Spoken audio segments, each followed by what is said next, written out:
Hello, everyone. Welcome back. Hope you enjoyed the coffee, iced coffee, but hope you enjoyed coffee outside, beautiful day outside. And just remember, we have a lot of people watching remotely. Please ask questions through Pigeonhole. You can post your questions, and the speakers, they will, as they have been doing, will answer your questions. The more upvoted a question is, it goes in the line for the first place, and then the speakers will answer.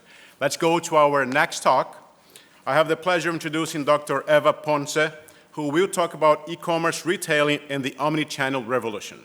Dr. Ponce is the director of the research area on omnichannel distribution strategies at the MIT Center for Transportation and Logistics, the CTL, and also the executive director of MIT MicroMasters in Supply Chain Management.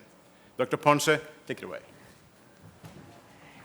Thank you so much for this kind introduction. I'm very happy to be here today in person, having the opportunity to discuss with you about one topic that I'm really passionate about, that is omnichannel retailing, and how this is transforming the retailing landscape. So this is what we are going to discuss in the next 35 minutes. As Yuri mentioned, Eva Ponce, I'm working at MIT, the Center for Transportation and Logistics, having different hats there, and definitely leading this omni-channel distribution strategies research line. I'm also leading the initiatives in circular supply chains.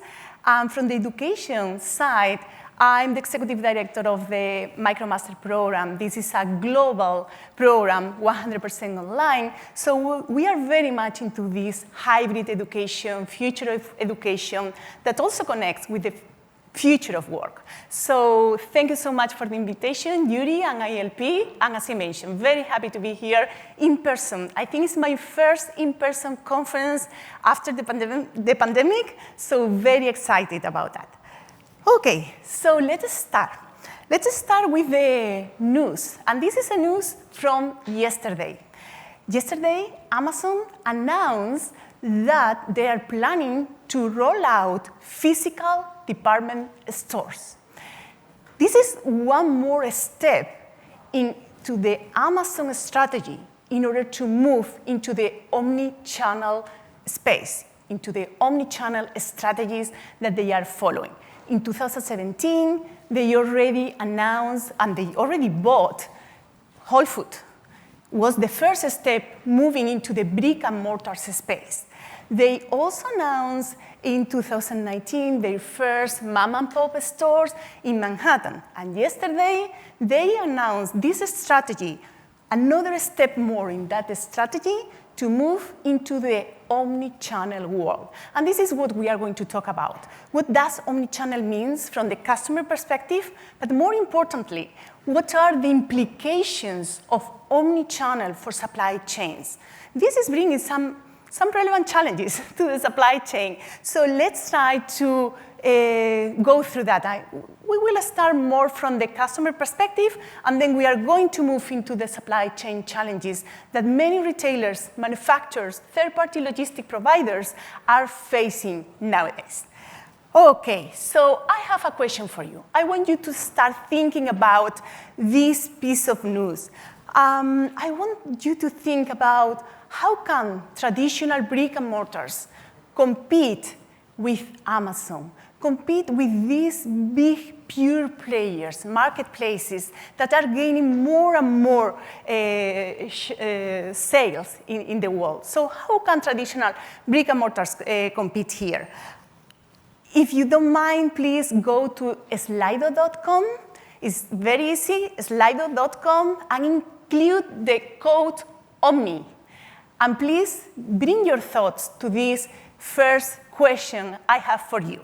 I'm going to move through the presentation, take your time to answer the question, and at the end of the presentation, we are going to be discussing more about that. So if you don't mind, slido.com, Omni as a code, and try to answer this question. Let's see your thoughts on that. Okay, so let us start with the omnichannel customer experience. What is that? What is omnichannel customer experience? I'm sure that everyone has been exposed to any omnichannel experience by now. I'm going to bring my latest example.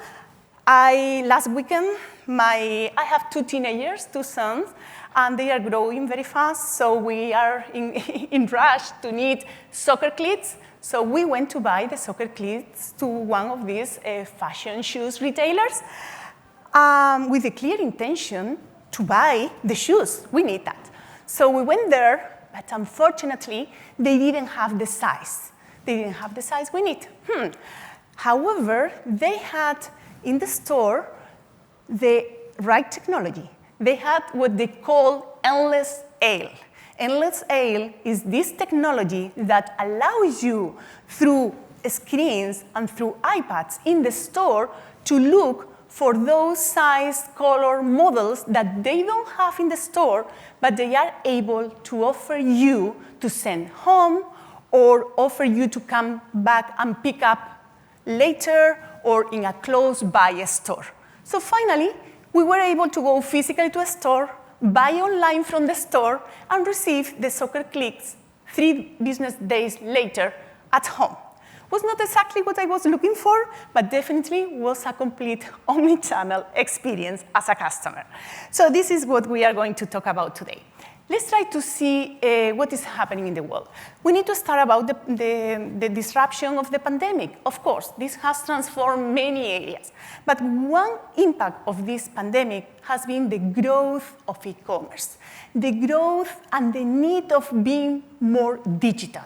Digital transformation is something that is affecting almost every company, any industry. And this growth of e-commerce, something particularly important if we are talking about grocery industry, if we are talking about healthcare and personal care, if we are talking about electronics or furniture during this pandemic lockdown time. So this is one of the first things. The second thing I want to bring here is the increase in customer expectation. When we are talking about omnichannel, we need to be very customer-centric. This is a kind of part of the definition. And about 70% of customers identify faster home delivery as one of their main expectations. This is bringing a lot of stress to the supply chain and many challenges, and we are going to talk more about that. Another thing very important when we are talking about omnichannel is the change in consumer behavior. This is something that started in 2007 when Apple announced for the very first time their iPhone.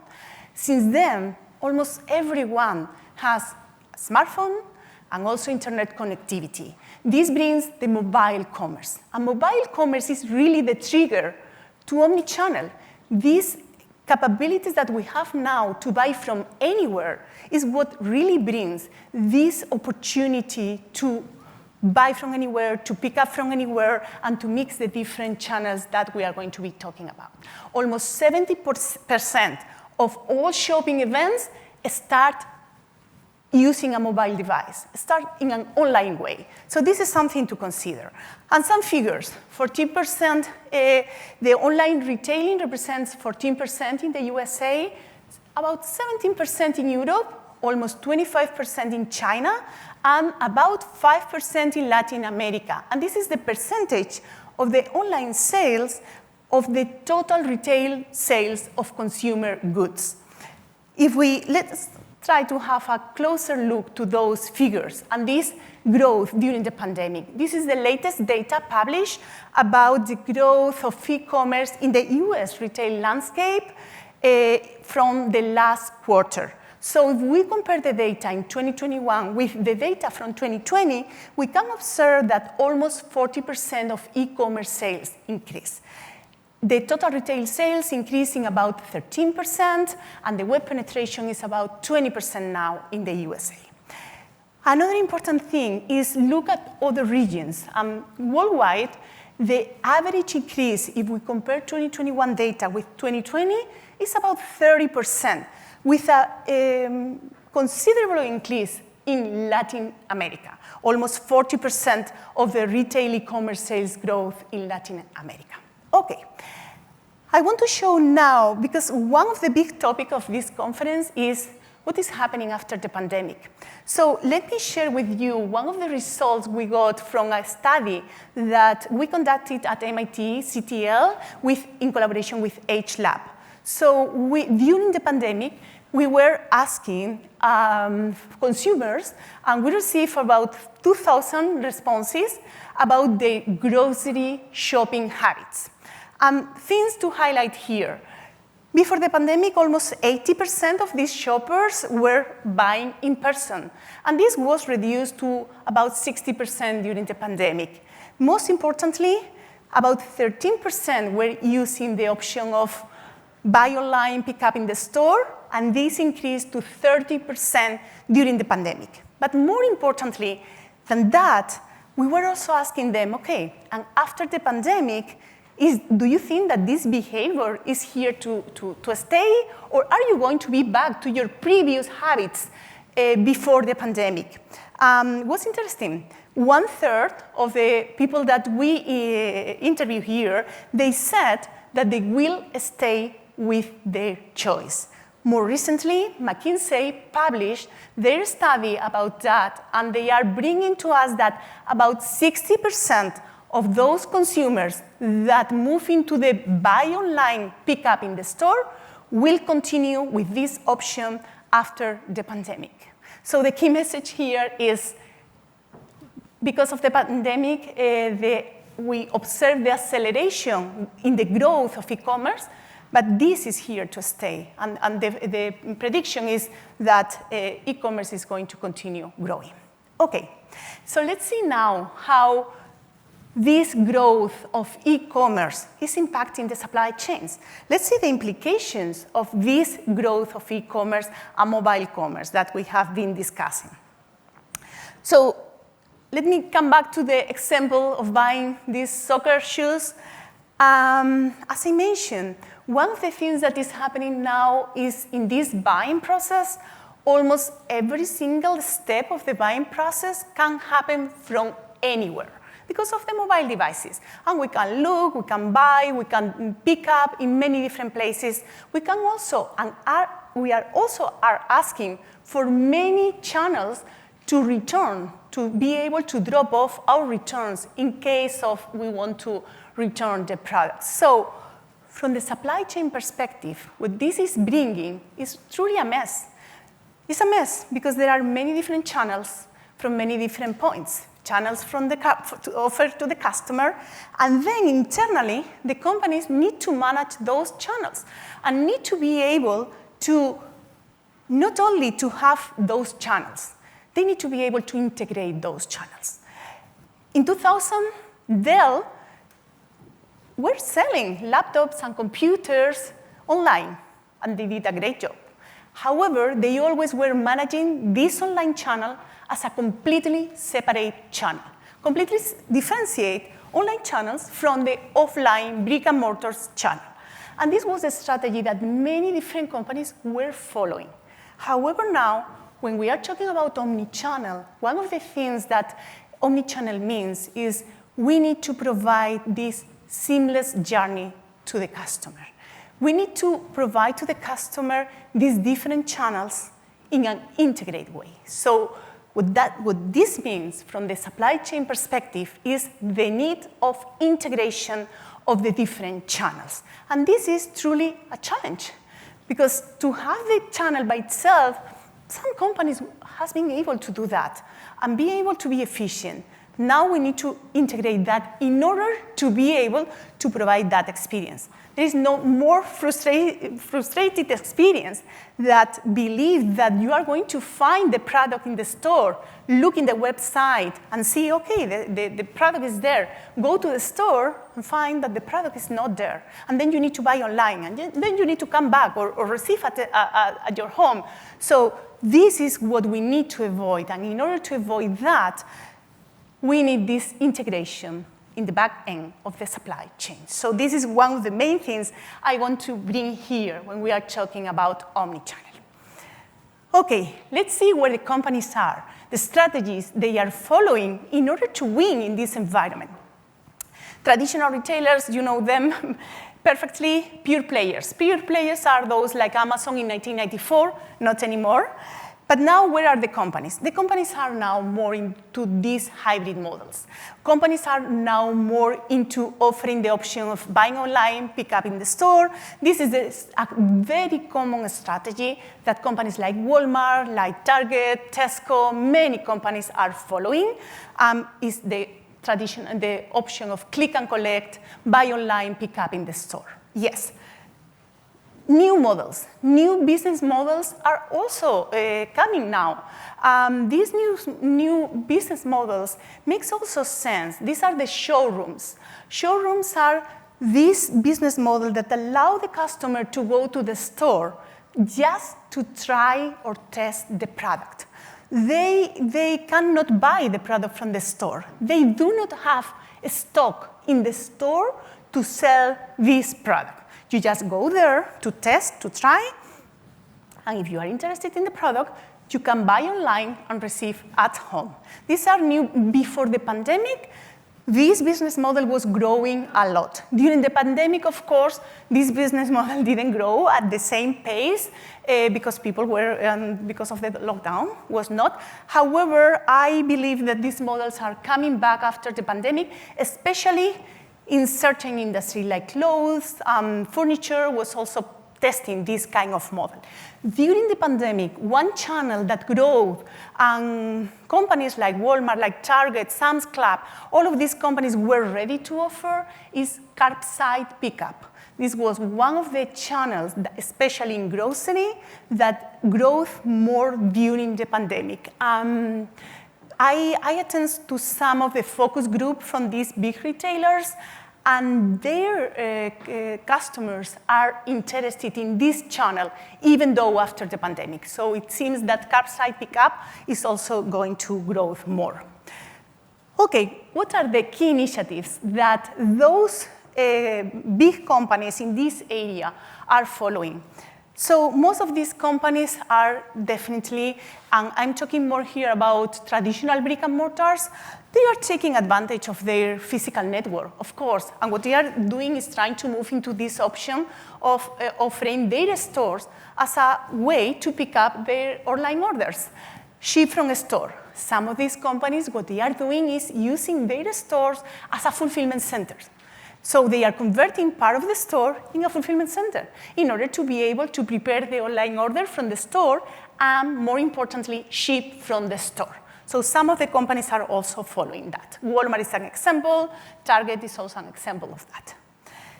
Technology. Some companies are investing in technology.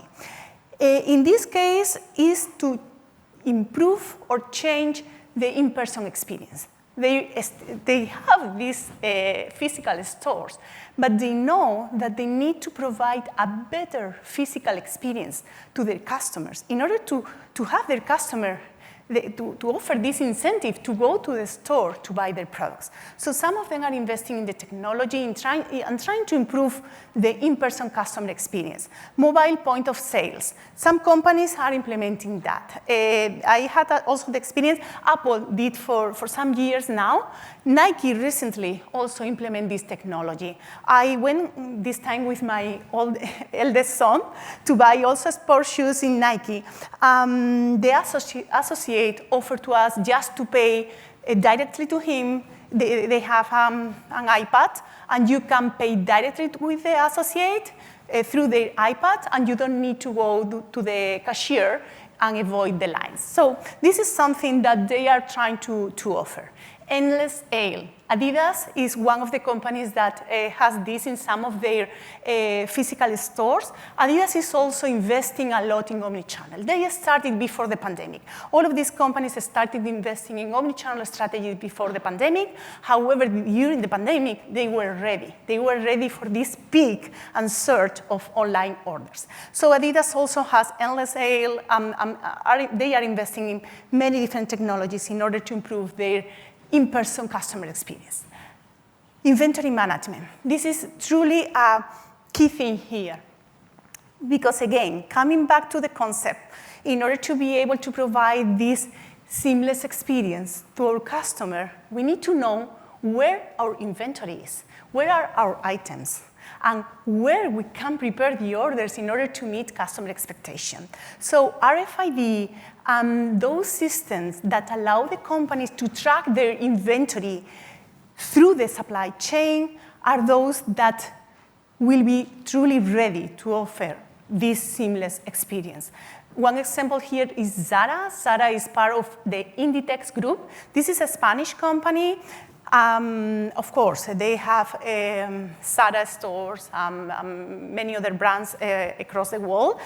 And they, before moving into the omnichannel experience and before moving into offering that to their customer, they invest heavily in technology and in having every single item in their stores tracked using that technology.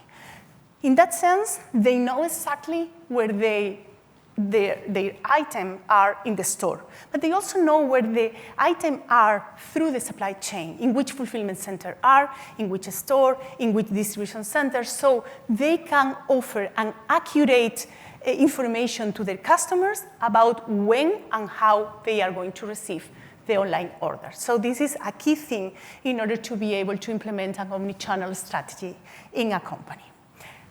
Let's come back to the pure players. I have been talking about brick and mortars. Let's come back to the pure players. Let's come back to Amazon. And Amazon, as we mentioned, is also investing in brick and mortars. Whole Foods 2017, they bought these almost 450 Whole Foods stores. They also opened these mom and pop stores in Manhattan. They also had the strategy to open some mom and pop stores in malls, but this, during the pandemic, they closed all of them. And now they just announced what I said at the beginning. They just announced their intention to open physical department stores. Basically, they are following this strategy for clothes. They want to compete in this industry now. They are competing with Macy's, they are competing with Gap, they are competing with these retailers in that area. They also launched their own brand of clothes, and they want to introduce that. So among the reasons they said why they are moving into the brick and mortar space is to open this to new customer, to offer new channels to their customer, and they are also moving into the brick and mortar space to test technology. The example is the Amazon Go convenience store. They opened in Seattle in 2018. And after that, they opened some of these convenience stores where they are using the scan and go technology in order to avoid go through the cashier. So they are also using that in order to test some technology.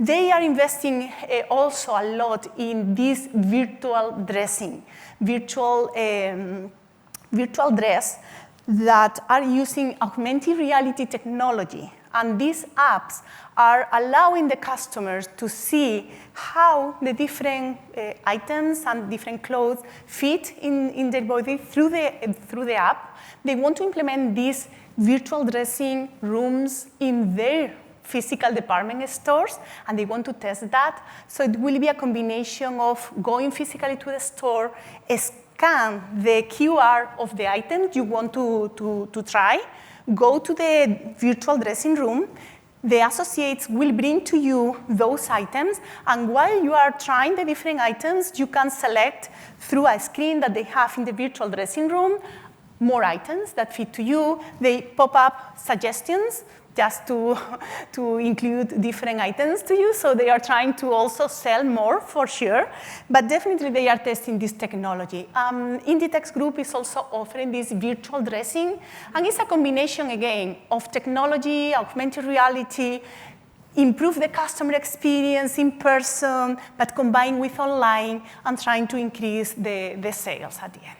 So this is something that Amazon is doing. In terms of the traditional brick and mortars, many different strategies. Leveraging their space, we already mentioned that. Building fulfillment services. Those companies, traditional physical stores that definitely want to move into this area, they need to build their fulfillment services capacity and capabilities. Investing in digital. This is something that these companies, if they want to move into that space, are doing. The strategy that companies are following here, mainly they are acquiring partnership with technological companies. Walmart is an example. Walmart bought Jet.com and many different marketplaces when they were really investing in e-commerce. Target bought Shipt. Shipt is a crowdsourcing solution for last mile delivery, and they did that in order to be able to provide same-day deliveries. So these companies are investing or acquiring or partnership with different technological companies in order to be able to compete in this digital world. Automation. Some companies are investing in automation. Here is an example, Best Buy. Best Buy is a company that is growing, is doing very good, and they did a good job during the pandemic too, increasing their online sales. And they invest heavily in their fulfillment centers. They have new generation fulfillment centers. They invest in automation in order to, again, to provide fast deliveries, more accurate deliveries, and trying to bring some efficiency from the logistic cost perspective. So investment in technology, innovation, automation, this is mainly the strategies that those companies are following in order to compete in this world. So just to recap this part, what are we observing? A transformation in the competitive landscape. We are seeing the big pure players moving into the brick and mortar space and coming from the digital world, and we are seeing the traditional physical big retailers moving into the digital world. So this is where we are now, and when companies come to our center from one side or another, they are facing different challenges, but definitely challenges that they need to solve from the back end of the supply chain. So this is where we are now, this conversion of both worlds. Let's try to have a close look to some of these challenges. Some of these challenges from the supply chain perspective. I know that most of you are part of your making decisions in your company, connecting with the strategy of the business. So the growth of e-commerce, as we know, is affecting any area of the company. So let's try to review those challenges that this is bringing to us. The very first one I want to bring here is the need of integrating both channels, online and offline channels. The reason of this challenge, consumer expectations. Again, we need to be ready to provide fast and accurate deliveries to our customer. And we need to keep in mind one thing, the logistic cost, the transportation cost that we need in order to be able to do that. This is increasing. Last mile delivery cost is one of the most important part of the total logistic cost here.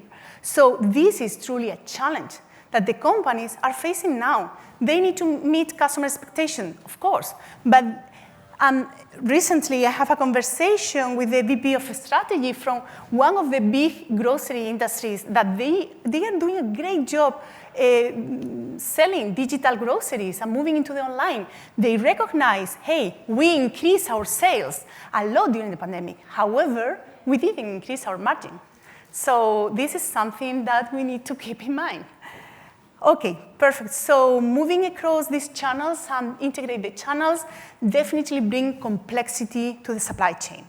Let me share with you how we have been helping companies. I'm leading different research projects at the center with some of our partners, some of the companies that are part of the Center for Transportation and Logistics. This is a project with Maersk, one of the shoes retailer in China. So this company wanted to compare their logistic costs and the logistic experience from having a multi-channel approach to deliver their online orders versus having an omnichannel approach.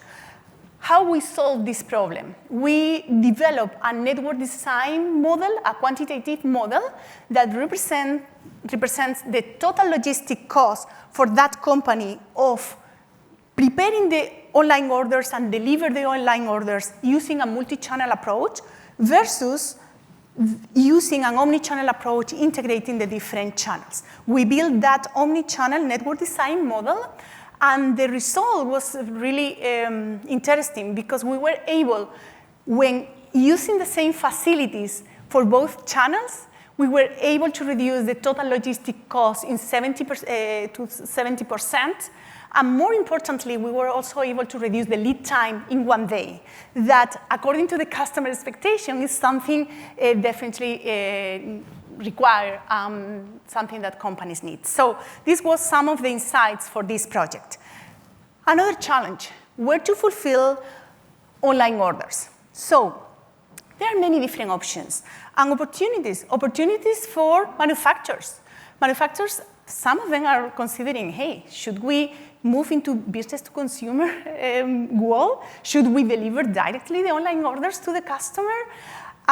We can prepare there. We can prepare at the traditional distribution center, have some space there to prepare online orders. Some companies, when they have the right volume of online orders, what they are doing is investing in having fully dedicated e-fulfillment centers. Or some companies that already have their footprint of physical stores, what they are doing is using these stores to prepare the online orders. There are some trade-offs here. Distance. The closer we are to the customer, the better in the sense of faster deliveries. So if we need to have a 2-hour delivery or same-day delivery, we need to be close to the customer. So in that sense, stores is a great place to prepare those orders. Some companies, especially in the grocery industry, they are investing in micro-fulfillment centers. These are warehouse automated fulfillment centers, typically in the back room of the store or very close to the store, that allow fast deliveries. However, the capacity is limited in a store, so this is a challenge. And then you can prepare a certain number of orders, but that's all. Then you need to move into having a bigger space to prepare those orders. And of course, it's a trade-off in between the cost and these things. So this is one of the challenges. How companies are solving? Some of them are investing in new generation fulfillment centers. This is the fulfillment center from Bonobos. As I mentioned before, Bonobos is this showroom, is this kind of a store that every single thing needs to be sold from the fulfillment center. They don't have a stock in the store. So this is the distribution center, the fulfillment center. For Bonobos, this is 1.5 hours from here. It's in Dover's.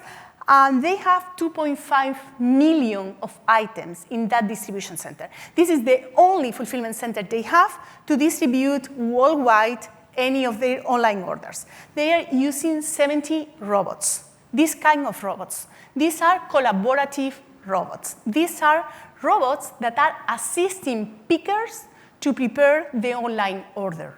So this is helping them to have improved their productivity, preparing online orders for them.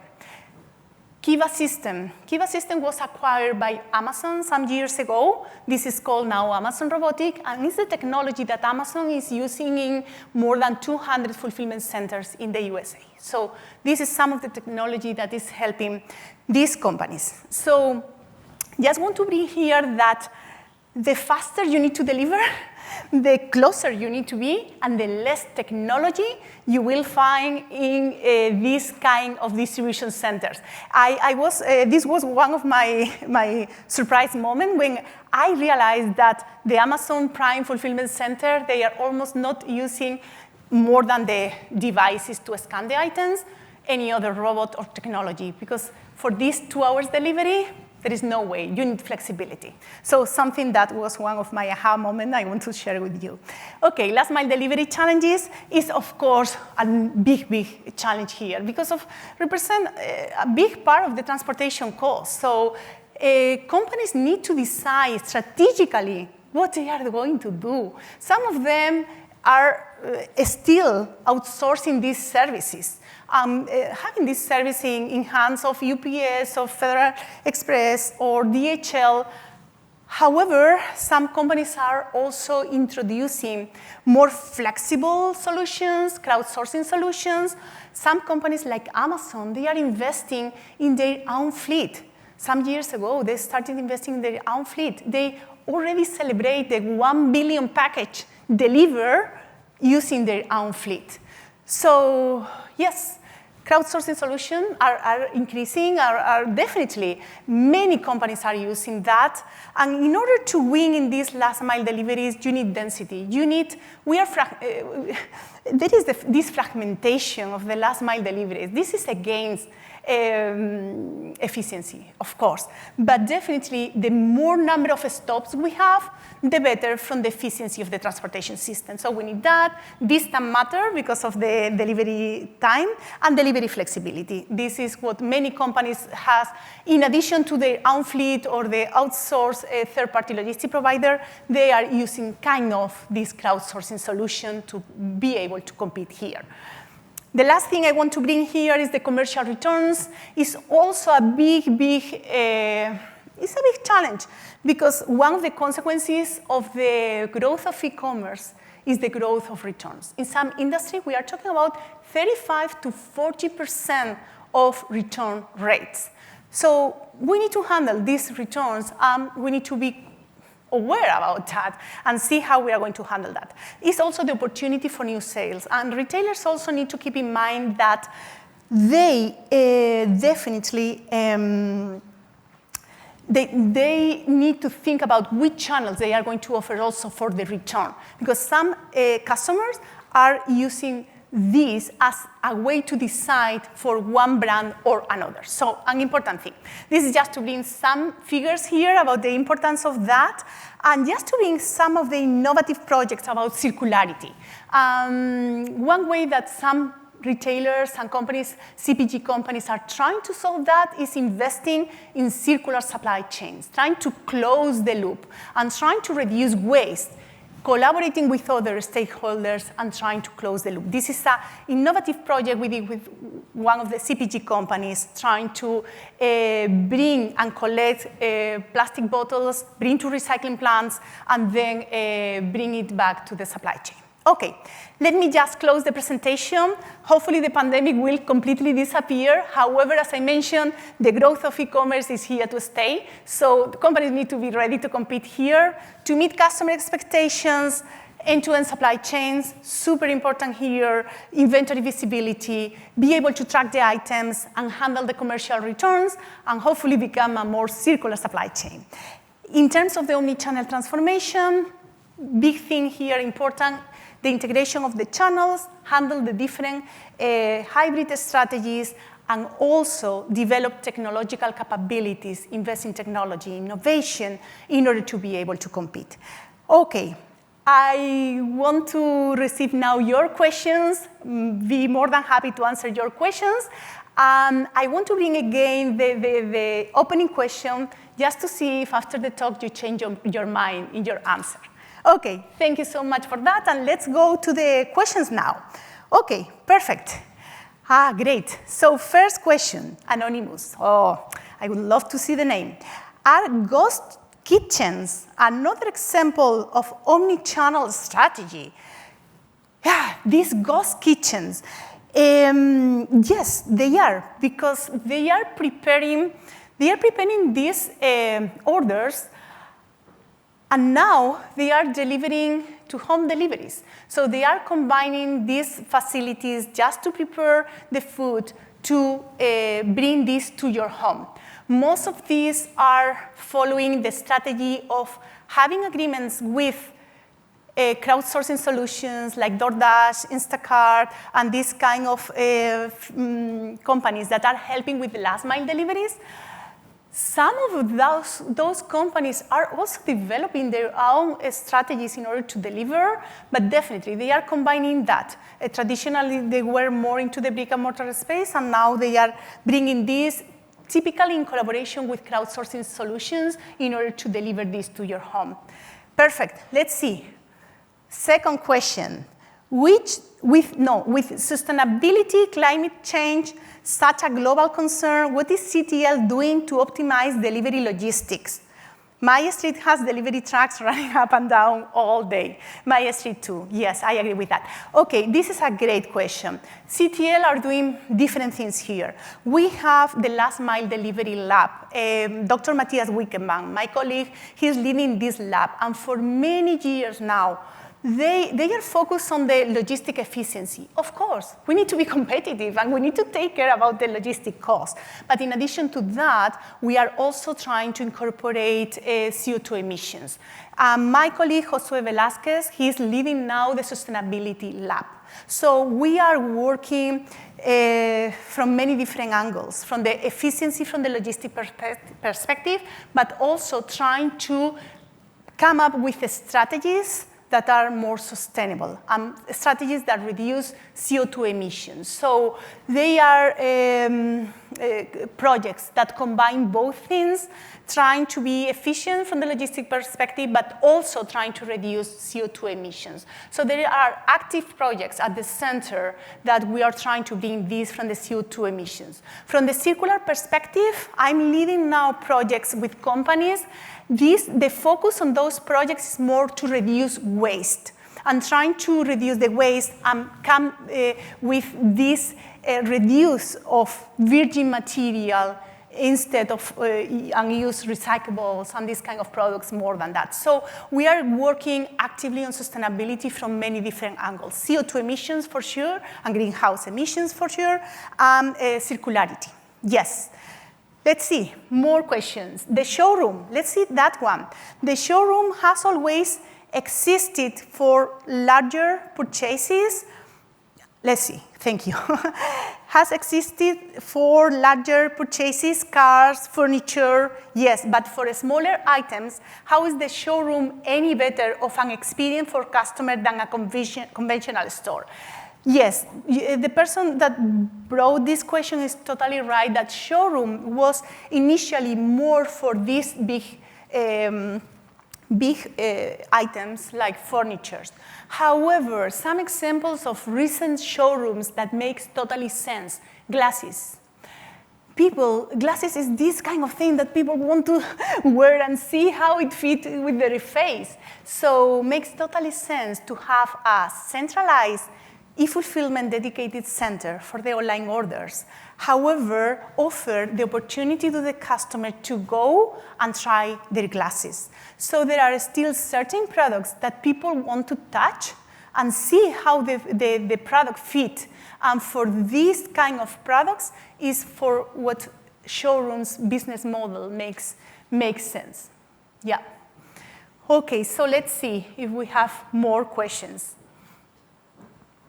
Okay, one more question. Do you think Amazon's brick-and-mortar approach will succeed and will it wipe everything out if not stopped? This is truly a great question. I think that Amazon brick-and-mortar strategy, they are doing for different reasons. One is definitely to test technology. They are developing technology, and they want to test technology because they also want to sell that technology. So this is one of the thing here.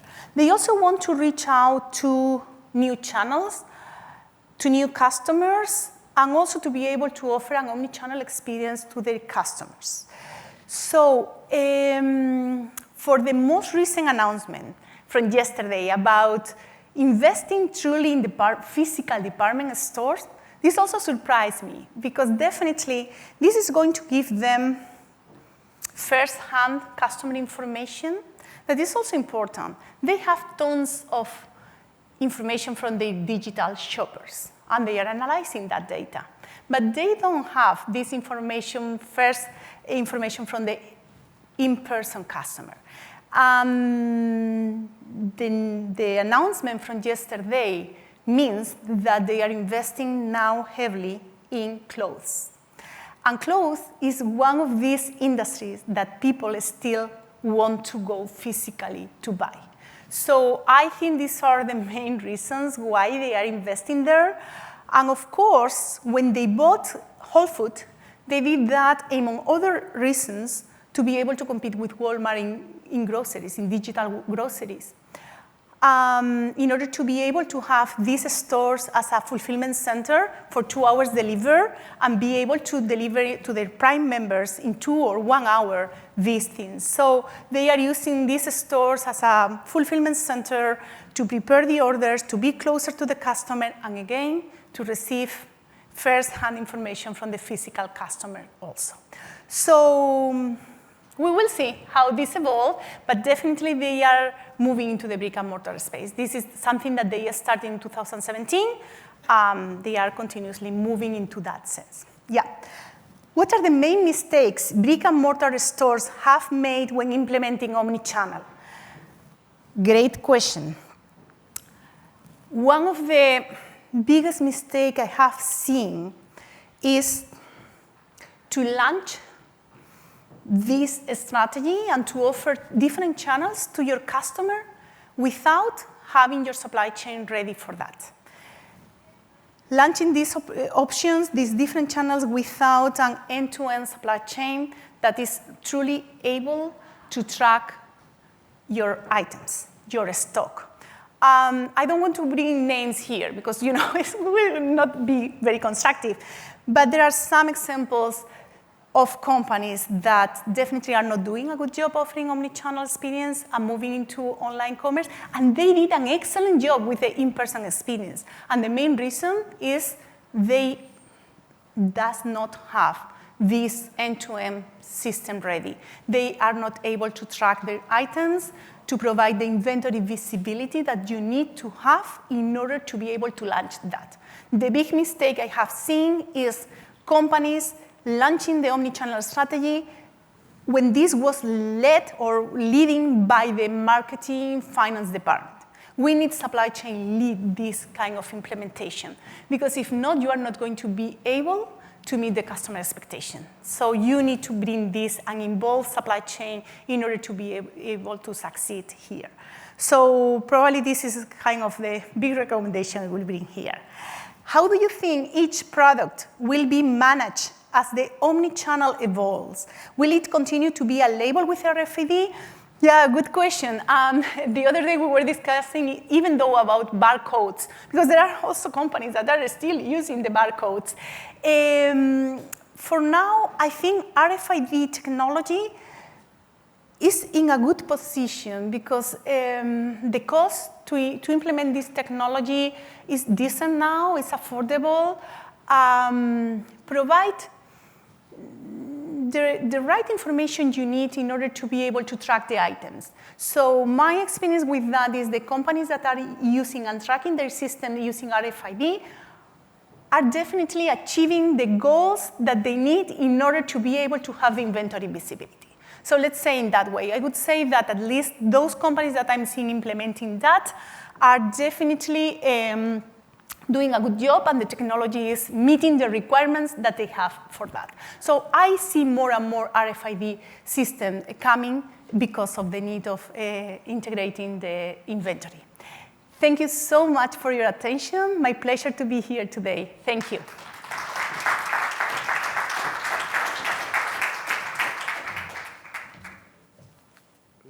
Dr. Ponce, thank you so much for your insightful talk.